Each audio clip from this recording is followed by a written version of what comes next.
Hey there, I was sent over this solar crank radio to test and try out. So let's go over all the features and let me tell you what it can do.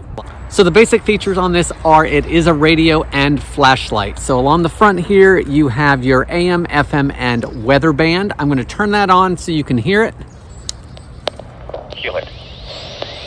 This is NOAA weather radio, all hazards stationed up. So that's with the weather band, and it does have the antenna to get better reception. The front of it has a flashlight with multiple modes, and it also has an SOS alarm. If you press that and hold it for 2 seconds, it will go off. So you can see that's pretty loud. This actually has 3 ways of charging it. 1, the crank, which fits neatly into the back when it's not being used. 2, the solar panel on the top.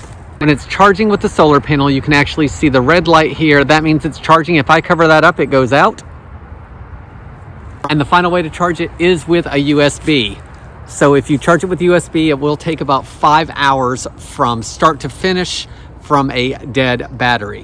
When the battery is charging, you can see the blue lights flashing, and of course, they will be solid once it's charged. On this back flap here, in addition to the charging port for the USB, there's also a headphone jack, and you can also use it as a power bank. While the cord does come with the radio, it does not come with a plug to charge that in. So I just want to make you aware of that. It does come with an instruction manual as well, and it's very detailed. I really like how much information it gave me on how to use this and what it actually does. A couple things to note is that on a full charge with the USB, this will last about 10 hours of radio time, depending on how loud the volume is. And the other option would be 15 to 16 hours of light with this. A few other things to note is that while this does charge with a solar panel, it is not going to charge super fast with that method. With crank mode, you will get 5 to 10 minutes of radio time with a minute of cranking to charge that battery. I really like how portable this is. I think it would be good for camping. It's good to keep in the car. It would be good to keep just at the house nearby in case the power goes out.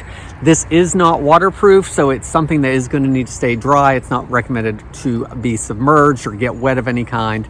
If you're looking for something small, portable, that may come in handy for emergencies or just a night out camping, then I hope this video helps you decide on if this is a good product for you.